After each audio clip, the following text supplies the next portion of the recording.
De todos los objetos sagrados descritos en las Sagradas Escrituras, ninguno captura la imaginación o inspira más asombro y misterio que el Arca de la Alianza. Era un simple cofre de madera de acacia, revestido de oro puro, pero era considerado el objeto más peligroso y sagrado sobre la faz de la tierra. No era una mera reliquia religiosa. Era el trono portátil del Dios invisible, el estrado de los pies del Todopoderoso, el punto focal mismo de su presencia manifiesta entre su pueblo. A donde iba el arca, el poder de Dios se desataba de maneras aterradoras e innegables. Los ríos se dividieron, las murallas de las ciudades se desmoronaron hasta convertirse en polvo. Los ídolos paganos fueron humillados y los hombres que la trataron con falta de respeto caían muertos en el acto. Durante casi 1000 años fue el corazón de la adoración de Israel y la señal de su pacto único con Yahvé, y entonces se desvaneció. Sin una sola explicación clara en el texto bíblico, el Arca de la Alianza desaparece de la historia, dejando tras de sí un misterio que ha alimentado especulaciones, búsquedas y leyendas durante más de 2 milenios y medio. Hoy nos embarcaremos en un viaje para descubrir la verdad de esta arma sagrada. Examinaremos su diseño divino, narraremos su camino de poder, investigaremos las teorías detrás de su desaparición y revelaremos su propósito profético final. Un propósito que apunta mucho más allá de una caja de oro, al corazón mismo del nuevo pacto. La historia del arca comienza en las aterradoras alturas del monte Sinaí, en medio de humo, fuego y la voz de Dios. En el capítulo 25 de Éxodo, después de darle a Moisés los 10 mandamientos, Dios le proporciona un plano meticuloso e inalterable para una morada sagrada, el tabernáculo, para que él pudiera habitar entre su pueblo. En el corazón de esta morada, en su cámara más sagrada, el lugar santísimo, debía estar el arca. Cada detalle de su construcción fue prescrito por Dios mismo, lo que significa su profunda importancia teológica. Debía ser hecha de madera de acacia, una madera duradera y resistente del desierto, que simboliza la humanidad incorruptible del Mesías venidero. Esta madera debía ser revestida por dentro y por fuera, con oro puro, un metal simbólico de la deidad y la santidad. El arca era una fusión perfecta de madera y oro, una representación física de las naturalezas divina y humana de Cristo. Sobre el arca se debía colocar una tapa de oro macizo llamada el propiciatorio o el caporet. Flanqueando este propiciatorio había 2 magníficos querubines de gloria, labrados a martillo en oro puro, uno frente al otro con sus alas cubriendo la tapa. Fue en este espacio, entre los querubines, donde Dios prometió reunirse con Moisés y comunicarse con él. Este era el trono terrenal del Rey del Universo.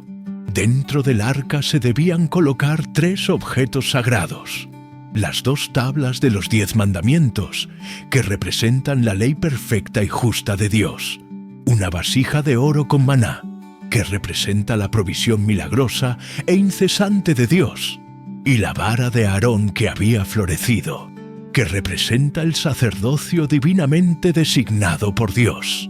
El nivel de detalle en el mandato de Dios para la construcción del arca es absolutamente asombroso. ¿Qué te dice este diseño meticuloso y simbólico sobre la santidad, la perfección y la presciencia de Dios? Comparte tus pensamientos sobre este diseño divino en los comentarios. Desde el momento de su creación, el arca no fue un mueble estático, sino un instrumento activo y dinámico del poder de Dios. Fue tanto la guía de Israel como su arma más potente. Durante sus 40 años de peregrinación por el desierto, fue el arca, llevada por los levitas, la que iba delante del pueblo para buscarles un lugar de descanso. Cuando finalmente llegaron a la frontera de la tierra prometida, se encontraron con el intransitable y desbordado río Jordán. En cuanto los pies de los sacerdotes que llevaban el arca tocaron la orilla del agua, el río dejó de fluir inmediatamente, acumulándose en un montón a una gran distancia, permitiendo que toda la nación cruzara en tierra seca. Su enfrentamiento militar más famoso fue en la batalla de Jericó. Durante 6 días, el arca fue llevada en una procesión silenciosa alrededor de la ciudad fuertemente fortificada. En el 7º día, después de 7 vueltas, al sonido de las trompetas y al grito del pueblo, las murallas de Jericó se derrumbaron. Una hazaña de poder divino, no de fuerza militar. Pero la historia del arca también contiene solemnes advertencias. Después de una devastadora derrota, los israelitas trataron el arca como un talismán mágico, llevándola a la batalla contra los filisteos sin instrucción divina. Fueron derrotados y el arca fue capturada. Pero para los filisteos, su premio se convirtió en una maldición. En ciudad tras ciudad, la presencia del arca trajo plagas de tumores y pánico masivo. En el templo de su dios, Dagón, el ídolo fue encontrado caído, rostro en tierra ante el arca, y al día siguiente fue encontrado hecho pedazos. Después de 7 meses de terror, los filisteos devolvieron el arca a Israel, una poderosa lección de que el Dios de Israel no puede ser burlado ni controlado. El recordatorio más aterrador de su santidad llegó cuando un hombre bien intencionado llamado Usa extendió la mano para sostener el arca cuando los bueyes tropezaron. Cayó muerto instantáneamente por tocar lo que era santo. Una dura lección sobre la santidad inaccesible de Dios. Desde dividir ríos hasta derribar enemigos, el poder del arca era innegable. Si estás asombrado por el poder manifiesto de Dios, descrito en estos relatos, presiona el botón Me gusta para demostrar tu reverencia. Después de su tumultuosa historia temprana, el arca fue finalmente llevada a Jerusalén por el rey David y finalmente colocada en el lugar santísimo del magnífico templo construido por su hijo, Salomón. Durante casi 400 años, residió allí como la pieza central de la adoración de Israel, el sitio del anual Día de la Expiación, donde el sumo sacerdote rociaría sangre sobre el propiciatorio para expiar los pecados del pueblo.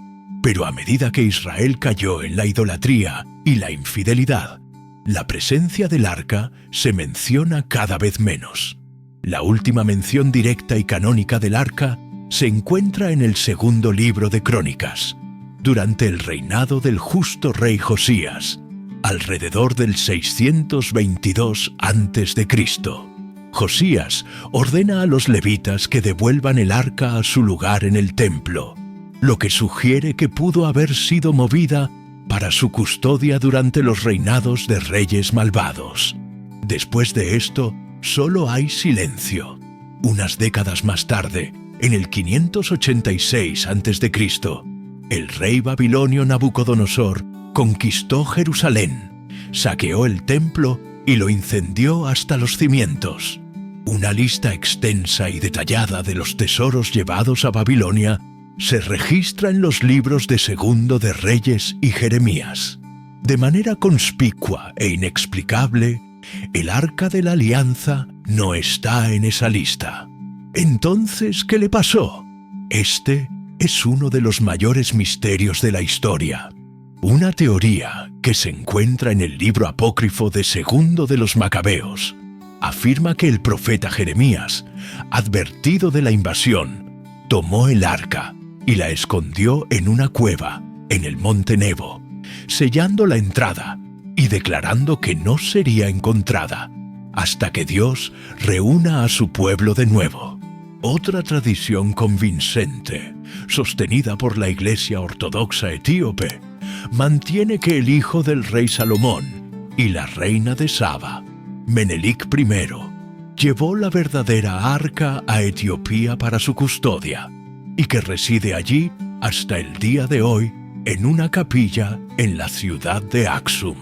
Una tercera teoría sugiere que los sacerdotes de los días de Josías, sabiendo que los babilonios venían, escondieron el arca en una cámara secreta, construida a propósito, en las profundidades del monte del templo, donde podría permanecer hasta el día de hoy. La desaparición del arca es uno de los mayores misterios sin resolver de la historia. ¿Qué teoría te parece más convincente? Para seguir explorando los enigmas más profundos de la Biblia con nosotros, asegúrate de suscribirte al canal. Aunque la ubicación del arca física es una cuestión histórica fascinante, el Nuevo Testamento revela una verdad mucho más profunda. El propósito teológico del arca se ha cumplido perfecta y completamente.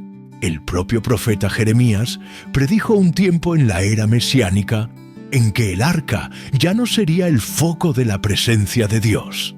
Él profetizó: en aquellos días ya no dirán más, el arca del pacto del Señor. No vendrá a la mente, ni será recordada, ni se la echará de menos. No se volverá a hacer. ¿Por qué? Porque la misma presencia de Dios moraría con y en su pueblo de una manera nueva y mejor. El autor del libro de Hebreos explica que todo el tabernáculo y todo su contenido, incluida el arca, eran una copia y sombra de las cosas celestiales. Eran objetos físicos destinados a enseñar verdades espirituales. El arca era una sombra. La realidad está en el cielo. Hebreos nos dice que Jesucristo es nuestro gran sumo sacerdote, que no entró en un lugar santísimo hecho por hombres con la sangre de animales, sino que entró en el cielo mismo, el verdadero lugar santísimo, a la misma presencia de Dios, con su propia sangre, habiendo obtenido redención eterna para nosotros. El propiciatorio sobre el arca, donde se hacía la expiación una vez al año, era solo una imagen. Jesús es nuestro verdadero propiciatorio, nuestro verdadero lugar de expiación. La mención final y gloriosa del arca lo confirma. En el capítulo 11 de Apocalipsis, después del sonar de la séptima trompeta, Juan escribe: entonces el templo de Dios en el cielo fue abierto, y el arca de su pacto se veía en su templo, la realidad última, de la cual la caja de madera era solo una copia. Reside eternamente en el cielo, un símbolo de la fidelidad de Dios a sus promesas, promesas que se cumplen todas en Jesucristo. La comprensión de que el arca física era una sombra de una realidad celestial en Cristo es una verdad profunda. Si tu fe se profundiza con esta comprensión del nuevo pacto, escribe amén en los comentarios. El viaje del arca de la alianza es un viaje de la sombra a la sustancia, del tipo a la realidad. Desde su diseño divino en el Sinaí, sirvió como un poderoso maestro, instruyendo a Israel en la profunda santidad, el impresionante poder y la fidelidad al pacto de su Dios. Como arma y guía, demostró que la victoria y la dirección vienen solo del Señor. Su misteriosa desaparición de la historia no fue un accidente, sino parte del plan divino, creando un vacío que solo podía ser llenado por aquel a quien señalaba. Aunque la búsqueda del arca perdida pueda continuar, la verdadera búsqueda ha terminado. El arca verdadera, el verdadero lugar de encuentro entre Dios y la humanidad, no es una caja de madera y oro, sino una persona, el Señor Jesucristo. Él es el cumplimiento de todo lo que el arca representaba. En él, la ley de Dios es sostenida, la provisión de Dios se hace realidad y el verdadero sacerdocio es establecido. Él es la misma presencia de Dios morando entre nosotros. La historia del arca es un poderoso viaje de la sombra a la realidad. Comparte este video con alguien que ame la historia, el misterio y las profundas verdades de la Biblia.